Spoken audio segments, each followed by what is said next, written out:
Hello, hello, ladies and gentlemen. This is Ali Ettarnichi and at Ali Dose of Aspiration. And today we have a special guest all the way from UK. So he's a coach and he is known for his positive attitude. Yes, you can. So no matter what challenge, no matter what obstacle you have as client, in Harvey have the answer and have the formula that answer that question. And when you challenge him with whatever you are having, he will guide you or facilitate till to find the solution to your question. Please help me welcome my friend in Harvey on this podcast. Thank you. Good to be here. Thank you very much, and it's my privilege, my honor to have you. And for this meaningful conversation that we will have here, my friend, it's for coaching. I know it's like everyone have greatness inside of them. Everyone have greatness that need to come out. But what make that greatness hidden inside? Okay, for myself, I mean, I had a burning desire to do well from a very small child. The reason being is that I was one of six in the family. And my father, he worked for the police force the majority of his life. But it was a time when it was an honor to work for the police force. You know, no big money, just it was like proud. I work for the police, you know.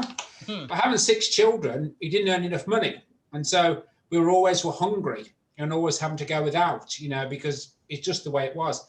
So I sort of made a decision when I was very young, not even a teenager, that when I grow up, I am going to have a different lifestyle. I'm going to create something different to this because I didn't want my new family and wife, when I got one, having the same problem. So I actually got my first job at the age of 12, and I worked for a guy who worked on markets, and he was a millionaire. And he said to me, I said to him, I want this different lifestyle. Mhm. I don't want the old one. I need different. And he said, oh, if you want to change anything, if you want to be different, you need to set goals. Well, the only goals I knew about at that time was if you kicked the ball, it went in the back of the net, you scored a goal. And he's going like, no. You've got to write down what you want. So I did. So I wrote down what I want, but nothing happened because just writing them down is not going to make it happen. Then this guy I got on really well with, he had a short illness and died. And so I was like, okay, what do I do now? So anyway, when I went to leave school then at the age of 16, the careers teacher said to me, oh, what are you going to do? Because you didn't take school very seriously. You joked around all the time. So I said, I'm going to run my own business. And they're like, no, people don't like you don't run their own business. And I said, no, I'm going to. They said, you've got no chance. The best you can be is probably a chef. I'm like, chefs are great, but I can't even cook toast. So how am I going to be a chef? I pity the people I feed. Anyway, I thought, no, I'm not going to bother with that. And I started my own business because I really wanted a different life for me and my family. So I left school. I bought a 50cc motorcycle. That's the slowest thing in the world. And brought some watches. I went to markets and selling them. And by the age of 19, I had a lorry, I had homes, I had a home and vans. The only thing I didn't have, though, I had no idea how to run a business still. And so through my naivety at the age of 19, I built this empire and then lost the whole lot overnight. Because I didn't know what I was doing with this stuff. And at that point, I do remember, because the night they said, that's it, it's all over, I slept in an empty building on the floor, concrete floor. And I was thinking, no, I am not giving up. I am going to create this new difference to what my parents had. You know, so I went into sheltered accommodation, and that was the start of it all again, you know. So I sort of like said, right, and I refused to give up. I did not want that lifestyle. Now, I have five brothers and sisters, and they're all saying, get yourself a proper job. And I'm thinking, no, because my father had a proper job and we never had anything. So I obviously can't have a proper job because you don't get anything, you just pay the bills and that's it. Yeah.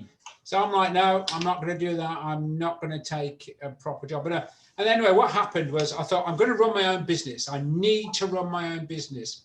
So I thought, I didn't have one penny, not 1 cent in the bank, but I seen in the newspaper, it said, start your own business, small outlay. So this guy came to my home and said, yeah. And this guy was like 6'5", so he's a big guy and built like a brick. you know, and he's saying to me, like, I was scared of him, to be honest. It was like, whoa. Anyway, he said, oh, this business is called network marketing, which I'd never heard of in my life. I mean, I don't know what it was. How old are you, Mr. Harvey, at that time? 19, 19. Okay. And yeah, so he said, it's network marketing and you have to pay me £75 to join. Well, I had to give him a hot check because I didn't have 1 cent. So I only because I was scared of him, I would have said no, but because I was so scared, I wrote him the check. Now, the good news is in my first week, I earned £80. So that means his check cleared. So he didn't come back and take me out. Okay. It was like, whoa, you know? Good. So that was my experience. And then I had to get a job in the post office as well because I was in sheltered accommodation. Mm-hmm. So I got this job at the post office, posting people's mail through their door. Mm-hmm. This big guy said, when you're doing the mail, I'll meet you at 6 a.m. in the morning and I will train you. Well, he did. He turned up and he was telling me, you know, you've got to have leadership skills, you've got to be motivated, you've got to do all this, and you've got to have goals. And this goal thing come back again, you know?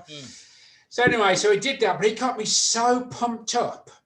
I had travel tickets that had to go through the travel agent's door for someone who was flying that day. Well, I got so excited, my brain was in overdrive. I put them through a Chinese takeaway door. Yeah. And the restaurant didn't open until 6 p.m. And then these tickets were for someone who's flying that day. So I thought, I best resign from here. I best resign, you know, because if I don't, I think someone else might just resign me anyway, fire me. So I resigned and I decided, okay, I'm going to go to one of these network marketing meetings. I have to see what it's about. And it was quite weird because I had no idea what I was doing still. And I went into one of these meetings and someone greeted me at the door and said, oh, what's your aspirations? So I said, well, I think I'm going to become this presidential. And now the presidential was the top position of this company. So, and she said, oh, and how long is it going to take you to do that? And I said, well, I'm going to do it in a month, you know? And she said, oh, darling, it takes 3 to 5 years. You're such a dreamer. What is your background? I said, well, I don't have any background. She said, you've got no chance. You'll never make it. Well, 6 weeks later, I went to my next meeting and I got recognized for doing presidential in just 33 days. Wow. So and my turnover for that year was I was £3 million in my first year. Yeah. Amazing. So my goal has always been, you know, and I've trained thousands of people and, you know, I run my own coaching business, as you know now. And I always say to people, you know, the people I enjoy working with the most are the people who have been told you can never make it. It doesn't happen to people like you, because that's what I was told. Yeah. And I've never looked back. So that was my introduction to why have I got a drive to go and do it all, you know, because I was not going back to what my parents suffered from. Not a chance, you know. Wow. And, I love it. I love what you just said there, my friend. At the age of 12, you knew clearly what you want. You don't want to work for anyone. So the fire inside of you was boiling that you see your father was working. Yes. At the hunger, he said, okay, I want to do something for myself. And that was the fuel that pushing you. At the age of 19, you were already having your own house, you were having your own kingdom, and you lost everything because you didn't know how to manage it. Exactly. And you still keep pushing and you get into the goal that keep repeating and you hear that goal. And you join that network marketing. And it just, the lady didn't believe in you. She said, no, you can do it. But you knew in your head, there is like a gut feeling. There is like a little voice inside of you knew that you will achieve it. I had no choice, because if I failed, I had to go and get a job. Well, I know a job gave me nothing. So I had no choice. 100%. And I heard someone mentioned to me once, and now it makes total sense. He told me, if you are working for someone, for a company or for someone, you are a slave. Absolutely. And I see it, because you will wait for that raise, maybe 2-3 years, they will add maybe $1, a raise of $1 an hour.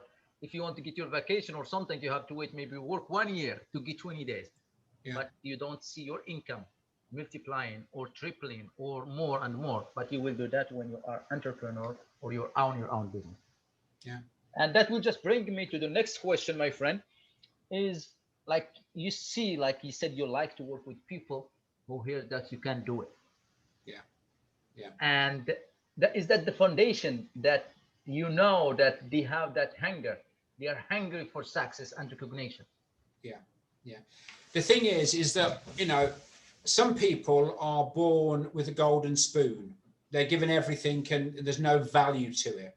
You know, for me, I was absolutely, I remember the night I slept on the empty building, the concrete floor, it was freezing, you know, and I think that Les Brown's, one of his quotes sums it up, because he says, when life knocks you down, make sure you fall on your back. Because if you can look up, you can get up. And I remember lying down the night, freezing, out of control, thinking, no, I am not doing this. I am getting back up again.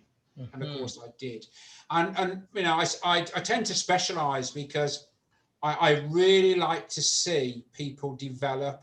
I love to see people go from nothing to having everything. And it's the people who put the time in. If people put the time in, and I'll put the time in with them. And I must have seen thousands of people over the last 30 years who have been told it doesn't happen to people like you. You'll never be able to do that. I get great pleasure in taking them through my coaching program, see them come out the other side and fly like eagles, because it's absolutely incredible. And the satisfaction you get from seeing someone who is like, whoa, is absolutely incredible. Fly like an eagle. Yeah, it's amazing. Did you know the story of the eagle? That the freedom flight. Push them out the nest, and that, absolutely. It's the eagle usually they live up to 70 years, and when they reach the age 30, they have their talent gets so weak, their feeder gets so heavy, and their pick they can't even catch. So they have two choices: either to stay that way and die, or to take about 3 months and go to the top of the mountain and stay on the nest. And they have to pick, like plug every part of their feeder and wait for it till it grow. And they take their talent, they cut it and wait for it till it grow. Then he have to break his pick. Yeah. And after that, he gain another 40 years. Wow. And that's why I did not know that. Yeah. That's why I asked the question. But when you said the eagle fly, that's brought this story to my mind. And when the eagle did all of that, after 3 months, I believe, he does the freedom flight, what it's called, the freedom flight, and gain 40 years. So if it stay there and feel victim and yes, and why this happened to me, will die eventually at 30 or 31. Yeah. That's great. I've learned something. I always learn something. I always learn things, you know. Oh, I always learn something. That's my philosophy in life. I do in my life. Whoever I meet in life, I make sure I take something. At least I make something. And it's just amazing what you share with me. Like you enjoy, because you are all about service. You are all about helping other, and that give you joy to see people. Because I like what you said. You said love to see people to go from having nothing to have everything. Because you were lying there on the floor, on the concrete floor, have nothing. And that you anchor to that feeling, and you don't want anybody to go through that. No, exactly. And probably that's your passion, my friend, and that's what because you are doing it for passion, you are doing it to see people succeed. Do you have any story to share, that something that really some client or something that they thought that they will never be the people they want to be, and it's just the mindset, huh? The thing is I've been in this industry of personal development, on leadership, on motivation, on mentoring all of my life. But I've also been out at the sharp end helping people build their business. Let me tell you my very first experience of network marketing. So I was told that, you know, all you have to do, go to people's home and they'll give you the £75 and away it goes, you know. Anyway, I went to this person's house the one time. Bear in mind, I'm 19. I come from the countryside. So I'm very sheltered. So I go to this person's house because she said I might want to do the network marketing. And when I went into her house, you know, she come into my kitchen, and in the kitchen was like racks of like underwear. There's all this underwear, everything, you know. Now I come from the countryside and I'm naive. So I'm thinking, anyway, so I start talking to her and I'm shaking, thinking, what's going on? So what I did, She said, I think I like to this. I said, no, what has to happen? I'll go away. And if you've been successful, then I'll come back. Because as what she did during the time I was trying to talk about it, she was like opening her blouse and all that. I'm going, wow, what is this about? You know, someone rescue me. I'm 19. I don't know what's going on. Anyway, so I said, okay, look, I'm going to have to go and I'll let you know you've been successful. Well, she rang me up and said, I really want to do this. And I've got the check for £75. So I thought, okay, think. So what I did, I got a card and I wrote on it and said, sorry, you've been unsuccessful. And so I parked my car around the corner and I crept up to a house and she had the doors that slide open. So I opened the mailbox, was putting the card through the door. And as I did, the door slid open. And she was there, just standing there, and on my knees, because I'm putting this through at the bottom. She's standing there, you know, and I'm going, you've been unsuccessful, and threw the card after I left. Run. I have had so many experiences in this industry. It's unbelievable. Unbelievable. It really is. I could write 5 or 6 books just on the experiences that I've had within the industry. But the one thing I always say to people, because lots of people ask me as part of their coaching is, can you recommend a good book? People say to me, can you recommend a good book? Well, I always say the best book I can recommend to you is one where the author has been out in the field and done the work. Because there is no substitute for going out there amongst it, because how you think it's going to happen is not how it happens in the real world. There's all sorts of stuff. When I was building a network marketing business, I was given a baby to hold and the baby peed all down me. I sat on someone's couch and my feet were up in the air. I fell straight through it. All of these things are real life that happen. So I always say to people, if you're getting some amazing books out there, if you're going to buy a book, make sure the author has been out and done the field work, because they are really going to know what's going on. And I think that's quite important, because otherwise, you know, you say this is how it's going to happen. Then when it doesn't, people get demoralized and think, oh, it's not for me. So it's important to share the true experiences. Yeah. But it is great fun to be out in the field with people. 100%. And people will trust or will believe someone who is authentic and someone who did it and make it happen. And they like on your biography, you mentioned that I won't tell you something to do if I didn't know or I didn't do it myself. Yes.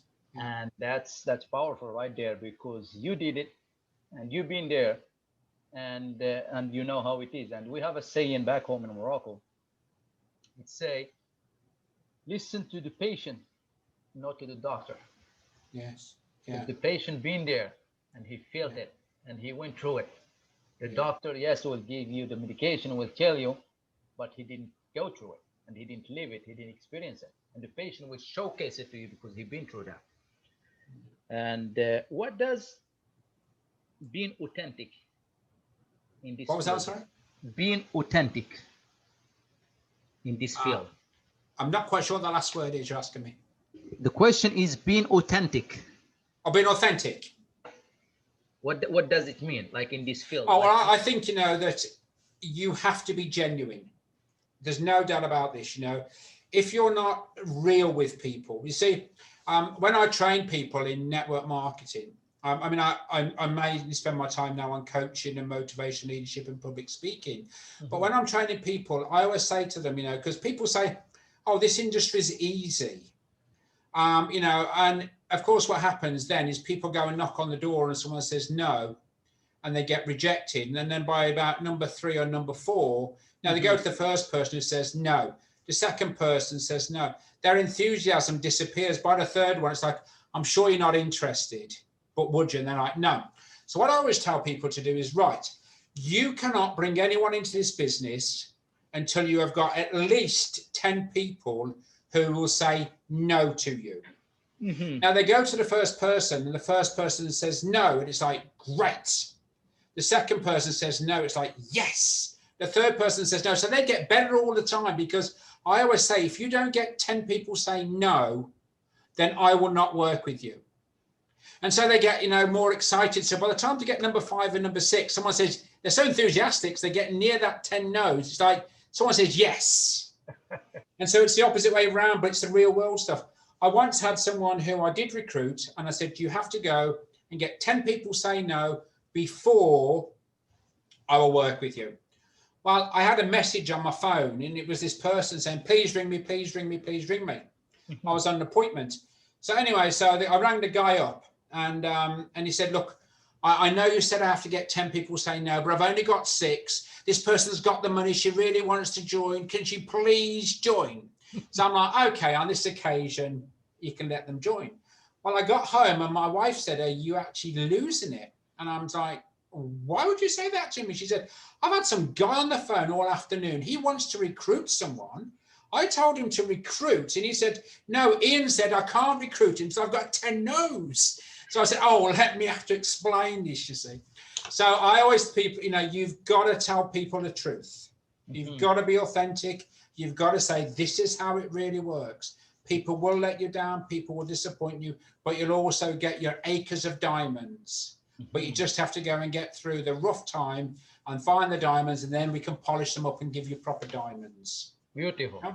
Beautifully said, my friend. That's totally, I'm there with you 100%, because being open, being authentic, being upfront is what the client want to see. Because a lot of coaches nowadays, and you have a lot of experience, and you see that probably like in this field, a lot of coaches, they think like to be a coach, it's all about money and they will be rich overnight. Yeah, and absolutely. they were like, and that it doesn't work that way. It take a while to build your clientele. It take time to deliver, because it's all about the result. Yeah. And I saw something this morning. Someone posted on Facebook. It said, "Don't let your perfect stand in the way of your good." Yes, that's very good. Yeah. Don't let your perfect. And a lot of people want to be like, I'm a perfectionist. I want this. I want it this way and this, and they never start. And the problem is, do you hear me, Jon? Good. Yeah, good. Yeah. And the problem that a lot of people, I think, facing is to start. A lot of clients, like, they want to start do something, and they get stuck in that dilemma of, I don't know how. But if you have the why, that's all you have to worry about. Yes. You knew from an early age, from 12 or from 19, that you don't want to work for anybody else except for yourself. And you didn't care about how you are going to do it. But no, I don't care. No. How follow? Because the why is clear and the why is going. So the whys will catch up and will come after. Yeah. I think the one thing I mean, I do a lot of coaching now, a lot of mentoring. But if people want to check me out at ianaharvey.com, the first page says, have a free 30-minute consultation. So I give everyone 30 minutes where let's just see if we've got chemistry. Because I don't want to just take people's money. For me, the result is more important than the money. So if someone sits in front of me and like says, well, I'm not really interested, I'm a bit of a loser and I'm not really going, I say, stay where you are. Don't give me your money. Yeah. Because I'm looking for those unpolished diamonds. That's what I'm looking for. Now, I listened many years ago, because this goal setting is important. And when I was only 19, I was told you need to get Zig Ziglar's goal setting program. And I must have listened to that hundreds of times. And the one thing that come out of it, which was like, to be successful, you're going to have to pay the price. That's just how he said it. It was stuck in my mind all the time. So I understood what that meant, though. It means I need to take control of my mind. I need to stop it from wandering. So I needed to become the CEO of my mind. And I did. I thought, right, I can do this. So I took control, because the one thing people keep getting asked so many times is, think outside of the box. Well, I have to stop people and say, sorry, I can't do that. I don't have a box. You see, the box is just something you mentally put around your mind, and it's to protect you from the disadvantage, from the disappointment. And for me, it's like, okay, if you have a box, and I tell everyone on my coaching program, if you have a box, the first thing we need to do, we need to get rid of it. We need to bin it, trash it, burn it, get rid of it, because all it is limitations on your belief. You are holding yourself back. So just get rid of this box and let your mind go free. And you'll be surprised how many people hold themselves hostage with mental barriers. Well, I help people get rid of those mental barriers because life is for fun. You know, don't cloud your brain, you know, and I've known now for 30 years, you've got to become the CEO of your mind. And I run a training program, becoming the CEO of your mind, you know, and people have all sorts of baggage in there. And it's like, throw it away, get rid, let's go for it, get rid of that box, you know, and you'd be surprised because then I was thinking, oh, I can think now then. Yeah, come on, let's have some fun with this rather than like, well, I'm not sure and what have you. You can do anything you want in life if you want it badly enough. Wow, that's just show how authentic you are. I love it because you said about the you give 30 minutes just to see if the client is going to be someone that will is the chemistry is there or not. Yeah, and that's very powerful in this field because you will know, because it's not all about the money, it's about the result, it's about the headache. It could be someone give you the money but will have a headache all the time, and energy and all that affect for the long run. yeah, And it's and what's his name, Simon Sinek, he said you have to work with someone who is aligned with what you do, or who believe in you. Like with if your I come belief. to Yeah, someone and he say to you, okay, can you convince me to do it? He said, if he said just that from the beginning, I said, no, I don't want to work with you. Convince me. Do I have to convince you to do it? If you don't believe in me from the beginning, there is no point. Just no, that's from there. And people, we grow together. We do things together. That's how we will be successful. And it's about like the mind, as you mentioned. The mind is very powerful. yeah, And for the body, the engine of the body is the brain. yeah, yeah, And when you take care of the brain, it will take care of the control of the whole body. So yeah, the same thing for the machine. The machine, what controls the machine is the engine. And when the engine, now the function of the engine, you control the machine. And yes, you just hit the spot right there when you say the brain, when you control it, it's all about the mindset. And you yeah, understand it. It's so powerful. When you understand how the brain function, you can achieve anything. yeah, yeah.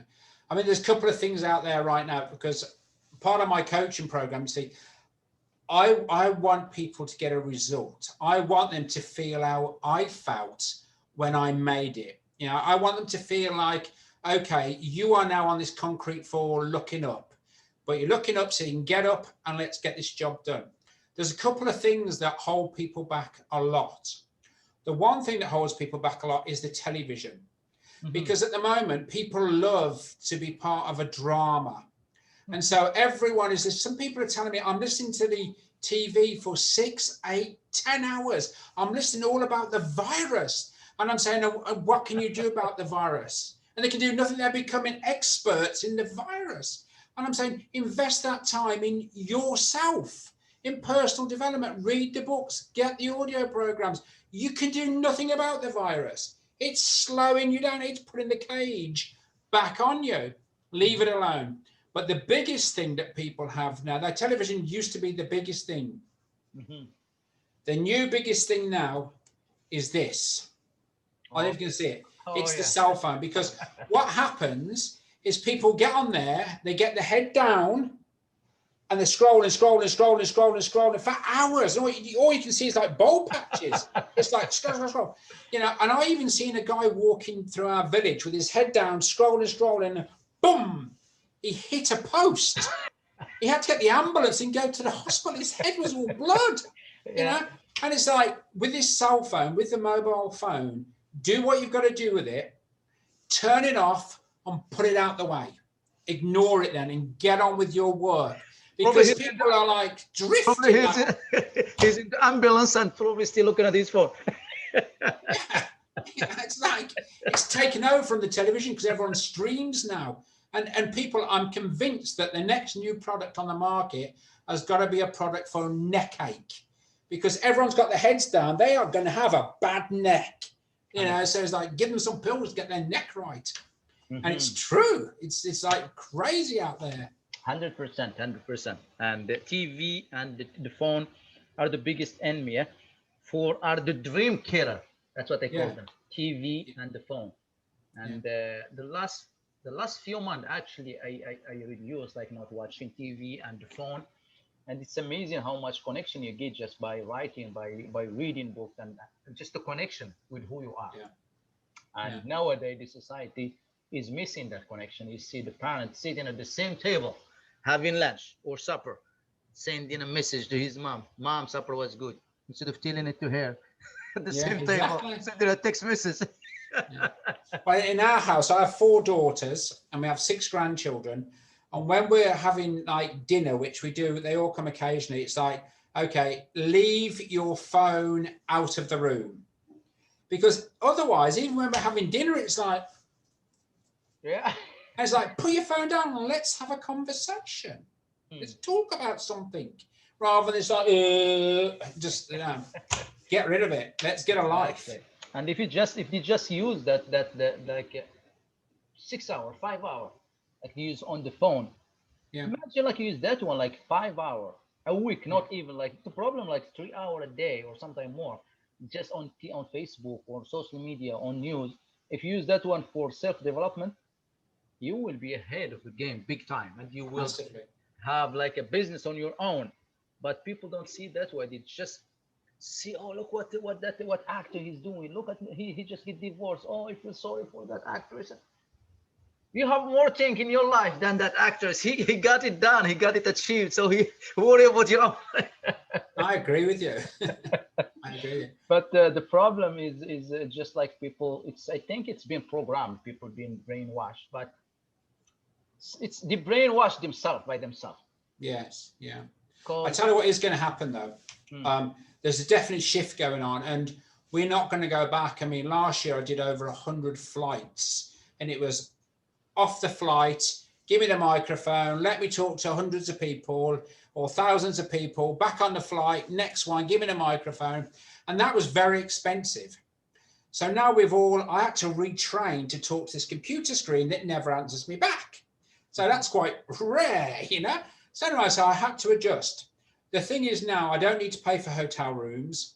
I don't need to pay for flights. I can stay at home with my family more often. mhm, And that means I can give more back to society because I can share the wealth. What's definitely happening is a transfer of wealth going on. We're never going to go back now. This is going to be the norm. Sure, there'll be some big events, but in general, this mhm, is now going to be the norm. And mhm, the thing is, that means there's a transfer of wealth going on. And I really do believe is there will be new billionaires, new millionaires created, but also there'll be lots of witnesses. Now, the witnesses are the people who sit on the side and say, it will never happen. You'll never make it. Get yourself a proper job. And my analogy on it is when the witnesses sit on the side so mhm. the new millionaires and billionaires can come through. Love it, love it. That's Mr. Brown say that a lot. Yes, There will be billionaire and a millionaire and witnesses. yes, And those witnesses, they were the one who saying to the billionaire and millionaire, you can't do it. You are just dreaming. You are just out of your mind. yes. But they will see them happen and say after a few months, they will come. All right, how you did that again? Can I just learn from Yeah, you? Who are you? I thought you said they can do it. So what happened? yeah. The only thing that stops people from achieving it right now is their mind. If we can get the mind of people pointing in the right direction, then they are going to have an amazing time. And because I had not 1 cent, not 1 penny in the bank when I wrote out the hot check for £75, because of who I am, I went after it that week like a madman. Because not only because the guy was a giant and he'd probably kill me if I bounced his check, but I thought, right, if there can any chance of being an opportunity here, I am going to take it. And part of my coaching program is getting people to go deep inside them, because I think what a lot of people do, I can give you a good analogy. I tell stories because people remember the stories, 100%. And if you imagine now, if you were to walk, if you just imagine you're in California and you've just walked down the garden, there's an orange tree, You pick the orange off the tree, you bring it up back into the breakfast room and you squeeze it.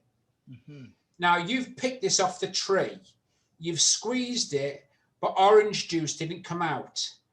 Apple juice came out of it. Now, can that be possible? It's a tree, it grows oranges, you squeeze one, no one else has touched it, but you get apple juice. And people say, Ian, crazy, cannot happen. And I say, you know what? You are right. But what a lot of people do is they say one thing on the outside, like, I'm an orange, but on the inside, they're believing something like lack of faith, lack of belief. And so when you squeeze these people, what they're telling you doesn't come out. 100%. What comes out is something totally different. So I always say to people, when you're feeling a bit negative, when you're questioning your belief, think about the orange. Give yourself a squeeze and ask yourself what's about to come out of you. Because you see, you need to be an orange on the inside and the outside. You can't be one or the other, because otherwise you're going nowhere, because you're not going to get the right chemistry. And to get that belief, 100% belief, drive, enthusiasm, motivation, the whole thing, you've got to believe. You've got to believe. And so you need to be an orange that's squeezed, and as you squeeze it, orange juice comes out. Love it big time. This analogy is amazing, and it's go hand in hand with what's going on with a lot of people in life. You talk to them and they say, why you did that? I said, because he told me that, because he rubbed me the wrong way, or because he ignored me. But if he ignore you, or if he rub you the wrong way, what is inside, that's what come out. If there is good stuff inside, exactly, good stuff will come out. It's not like swearing, it's not like, it's how you react. And you are responsible for your reaction, what he does, or what the other person does, or what any circumstances, it is outside of you. What you are responsible for is how you react. So if you look like an orange, as you said, it shouldn't be apple juice come out, it should be orange juice. Yes. I love it. 100%. I love it. It's really relevant, and it's amazing, because you can't get something totally different from something that's supposed to give what is supposed to be there. And you mentioned a lot goals. Goals in life. How important those in for people to focus on? Well, I think, you know, the one thing that the goal does, it's your directional link. It's exactly what you want. So when I'm talking with people now, it's quite interesting, because I say to people, let's talk about what it is you want. And people say, oh, well, I want this and I want that and I want that. And there's no emotion. And I'm like, no, you're not telling me the truth. Because, you know, if you want something badly enough, you're going to have a lot of passion. You're going to have a lot of heart. You're going to have a lot of excitement. You are going to be so convincing. You know, you're going to blow my mind away. But people say, yeah, I'd like a new car. What car do you want? Now, let me just show you something, because you may be able to see it. Because I believe in, no more excuses actually, but I believe in a dream book. I've got my big dream board, but most of the time I'm not here. So I take my dream book with me, because that's great being on the wall, but I'm not in the office. 100%. So I have a dream book as well. And what I actually do is that I have, I actually do all the pictures, I don't know if you can see that, and absolutely everything in there. But this is the car that I wanted. Oh, you know? Nice. And it's an Audi A8, and it's a long wheelbase one. So anyway, I actually put it in there, and I actually put the date down on there. There we go, May 2017. You might be able to see it. Anyway, May 2017. So this is my dream book. Anyway,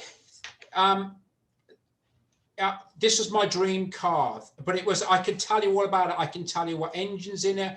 I can tell you, you know, what heated seats are in it, what air conditioning's in it. I knew everything about this car, so I knew I was going to get it.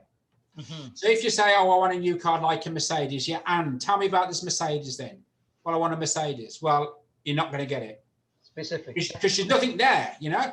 Now, I said that, I even put a date on it, May 2017. I picked the car up on the 6th of April, 2017. So I got it, and I've never actually missed a goal. But the thing is, One of my latest goals, I'll just quickly show you this because I can't do too much about it, but I don't know if you can ever see that or not. But anyway, so it's a house. And that's my new house. That's the house that I want. That's the house that we're going to buy. That house is not up for sale yet. It's not on the market. I guarantee you the way this works, because I've put so much energy into getting the house, that house will come on the market exactly the right time and I will buy it. 100%.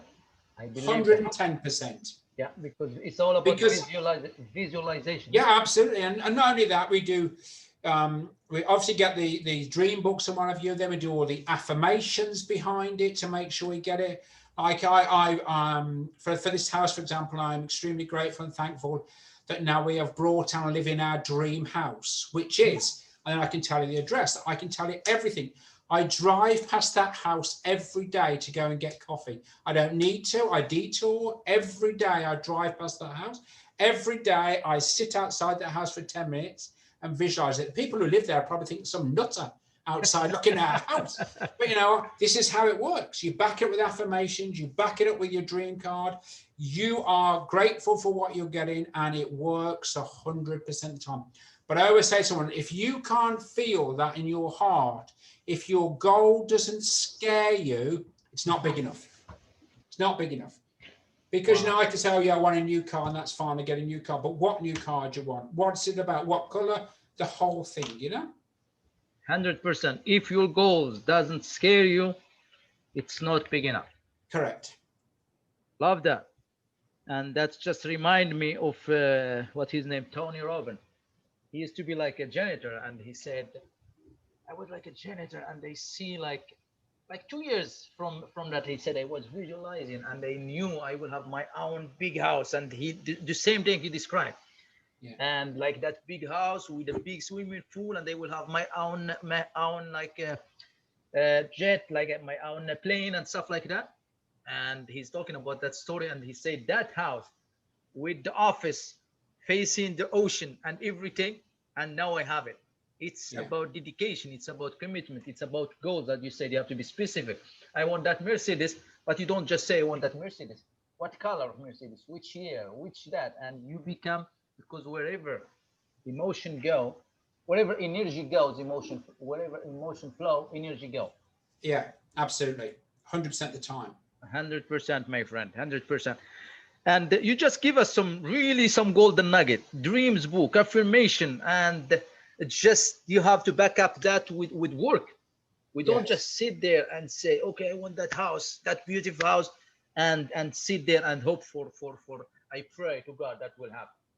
Yeah. But you have I work about 18 hours a day right now because my goal is this house. It's going to be very expensive. That's okay. I will be able to afford it, you know, but I do podcasts like this, which are great fun. You know, I do mentoring with people on one-to-one basis. I do public speaking. I do coaching. I do the whole lot, you know, but I do it for one reason, and that's to help people transform their lives, you know, and that's why I do this free 30-minute coaching session. I want to get to know someone. And if I don't believe I can take that person on the journey, then I'll tell them, you need to go and find somebody else. I don't think I can achieve it with you. Because for me, it's not about the money. I always believe whatever you give is what you'll get back. At the moment, I have 37 people on my coaching program, and only 25 of them pay. The other ones are down on their luck. So I've said, it's okay, join the program. Let's get you moving. When you earn the money, you can pay me for the program. Yeah, because it's not about take, it's about let's give, let's try and help. Yeah. Wow. And I think it's really important, but I do try and build everything that I do. I build it around a story. So for example, I'll give you a great analogy is like, I believe in looking after people well. And I've trained with lots of companies, and I've said to them, if you look after your employees, they will serve you well. Now, let me give you, because I tell stories and that's okay. But I want you to imagine that there's a couple, and then the guy decides to ask the question. He goes, darling, I love you. Will you marry me? Hopefully she says yes. Otherwise this doesn't work. Anyway, so she says, yes, of course I will. And then an average couple, and I think it was Brian Tracy I got this from, but an average couple then spends 40 hours a week planning the wedding, the horses, the carriage, the priest, the reception, everything. And it gets to the day and it's like, will you take me to be your, yes, thank you very much. So that's the wedding. Then the marriage starts the next day, and the average couple spends less than 5 hours a week planning their marriage. So they spend 40 hours a week to the big build-up of it. They get the bit of silver on their finger, and then they only spend 5 hours a week planning the rest of their life, their marriage.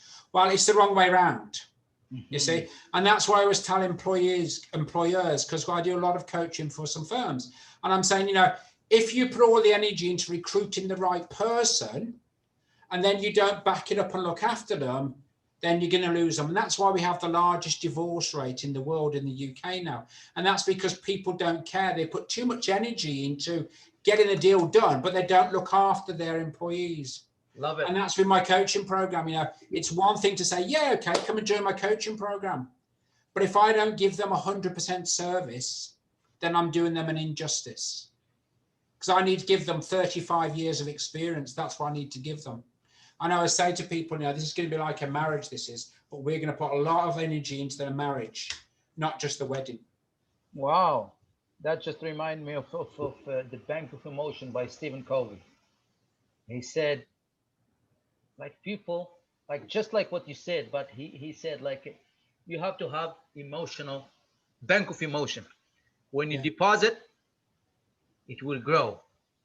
When you withdraw, it will start getting to the minus. So you should have a bank of emotion with each one in your life. It doesn't matter. So with your father, you have a bank of emotion, a nice word, keep your word, doing duty, helping them, you deposit in. So your relationship with that person is growing. Like what happened when you mentioned about like a divorce happened, because at the beginning, everyone deposit a flower, breakfast, bringing it to the bed, and everything. So the first year is everything's going good. Everyone depositing in each other in bank of emotion. After the first year, they start withdrawing. Take, no nice word, nothing. Honey, bring me breakfast. No, you can do it yourself. Honey, bring that. So it starts getting to the minus. So it becomes negative. Yes. And that harmony, that love, that everything that was happening is starting the minus, not in the plus anymore. So that's why a lot of divorce happening. And I love the way Stephen Covey put it in this book, the Bank of Emotion. And if we use that with anybody, and why you are doing that for your coaching program, I really like that, because Ian, you didn't reach where you are by yourself. Someone have to believe in you. Someone have to lend your hand and get you where you are, but you have to put the work. It's not, a lot of people, they have potential, they can succeed, but they need that hand that they already reached the top to believe in them and pull them. When you pull that person up with you to the top, you give them a chance, and they will help you out by recognizing you, by believing in what you are doing for this program. You said there is people that they are not paying, but you know their value. You know they are committed, and they will contribute, and when they will reach the top, they will recognize that. Yes, and I wish the society is like that, because there is kids that you see them like they have a lot of potential, and you see them on the street. And what will happen if I give $100, or maybe believe in that kids, and if I see it, and that kids, it will be a successful person. But the problem is our society program is so bad that it's all about what is for me. It's not what is for the other. We take more than we give, and when we give, that's where there is happiness. Yeah, I think you have to give, and I think a lot of people do love the drama. I'll give you one more analogy of this now. And I love your analogy. It's amazing. Yeah, I'll give you two actually. My daughter did a test for me. She has hundreds of people on her Facebook. And so I said, all I want you to do is I want you to put on Facebook, you'll never believe what happened to me today, full stop. So she did. And she had hundreds of people saying, are you okay, babe? Do you want me to come round? Are you upset? And all this sort of stuff. So anyway, she had 300 to 400 people write to her. So then I had, about a month later, another daughter, they both got loads of friends on there, said, "You'll never believe what happened to me today. I got a new job." And she had 6 people reply saying, "Well done." Yeah. 6. So you see, everyone, 400 saying, "Are you okay, babe? Do you want me to come round?" And 6 people, because we had good news, only 6 people. Yeah. And that's the interest. Now, there's the other analogy I'll give you is that when I'm doing my coaching program with people, I say to them, "How many people have you got as friends?" And they'll say, "Oh, I've got 300 to 500. And I'll say, "No, you've probably got 5 to 10. The reason being, have you ever heard of quicksand? It's a sand where if you stand in this quicksand, it generally pulls you down and down and down till eventually it will suffocate you. It will kill you." Mm-hmm. Well, I have another name for this as well. It's the quicksand crowd, the crowd of people.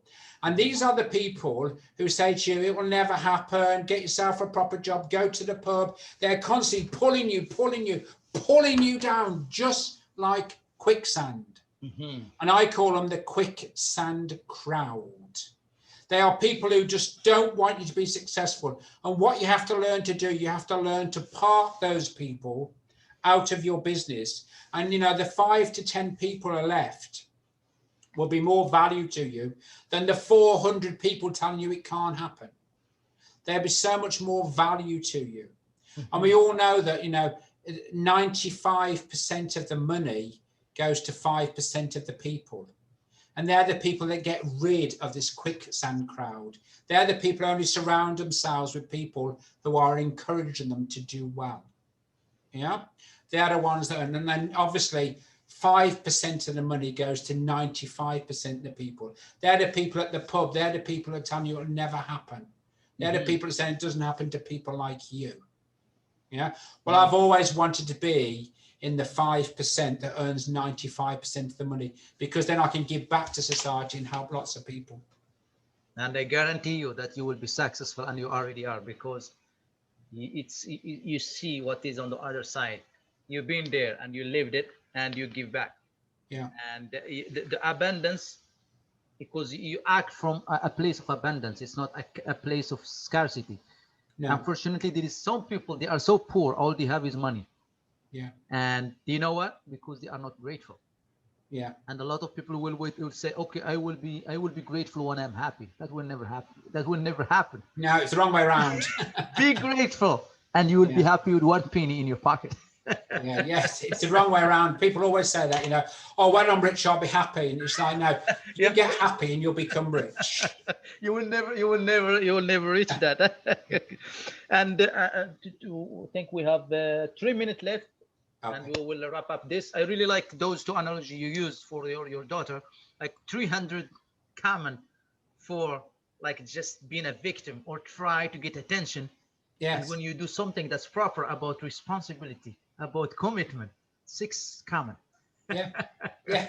And that's what Facebook is about. It's about fake word. Yeah. Make people leave. You have like 5,000 friends, or some people have like more. But when you really, those friends, are they really friends? Or just like some people get that approval from the click. How many people click on my comment? How many people like my comment? And people get excited. It's almost like gambling. They just like jump. "Oh my God, like I didn't get any click today. Oh my God, what's happened?" Why didn't I like my post? Yeah, why how come you didn't like my post? Oh, actually, I'm falling out with you now. Yeah, I think it starts like panic. Like, why didn't you like his post? You don't like mine. Did you do something wrong with? And people get panicky and stuff like that. So it is. I think we should. One of the good topic to be a public speaker, to do like how to get people out of your phone. 5 strategy to get people get rid of your phone. Yeah, exactly. Put it in the drawer. I always have my phone face down when I'm on a meeting like this or talking to people. It's on silent. It's face down. I don't care what's happened to that phone. Mm-hmm. I want to give that person my attention. And if that thing keeps flashing up in front of me, it's like, It's like, whoa. Put it in the drawer. Turn it off. Throw it out the window. Do something. I will check it when I'm ready.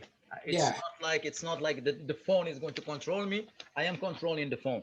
Yes. And when we reach that, that's probably will be the happiest moment. And people when they go like on the weekend, they leave their phone and they go to the nature, Yeah. and they come back and it's, oh God, like how fresh I feel, how connected I am. Absolutely. Yeah. And it is like it's like the computer, like you are working on it all day and it starts to get so warm, but you have to restart it.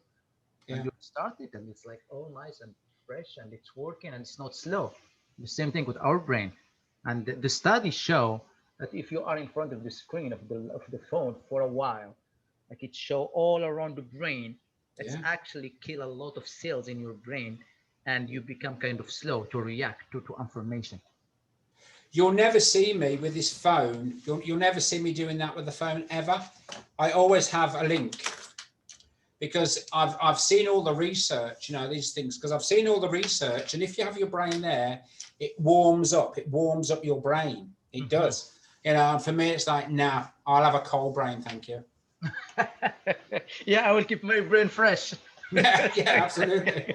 So, my friend, it's been really a pleasure. It's been really Good. amazing. You share so many golden nuggets. What is something to finish this early dose of inspiration for this beautiful audience, for a potential client in the future, who know? And I would like you to share with them golden nugget to finish this with and wrap this up. Okay, the one thing I would say is, you know, everyone should have a mentor because they're good, but be careful who you get. If someone won't sit you down and say, I'm going to give you a free consultation to see whether we have any chemistry, then run a mile, run away. The one thing you need to have, if you're going to have a mentor, if you're going to have a trainer, whatever label you want to put on it, you need someone who's done the experience in the field, not just read the books. You also need someone who's there for your interest, not theirs. And so if it's all about the money, then don't go with that person. Don't go with that person, you know, because it's wrong. It's not about the money. It's about what result can that person help you to get. Yeah. Wow. So my golden nugget will be work with someone who believes in you, not someone who believes in how much money you're about to hand over. Love that. Very That's important. so deep. Someone who believes in what's in your brain, not in what in your pocket. Yeah. And that's go a long way. Yeah. Because the money could finish, but the knowledge never finish if you keep always feeding that brain. Correct. Time, you can't buy time. You can't you can't borrow time, and you can't save time. But you can borrow money, you can save money, and you can make money. Yeah. Beautiful, beautiful. Thank you very much, my friend, and thank you Okay. very much to audience for joining Ali Dose of Inspiration.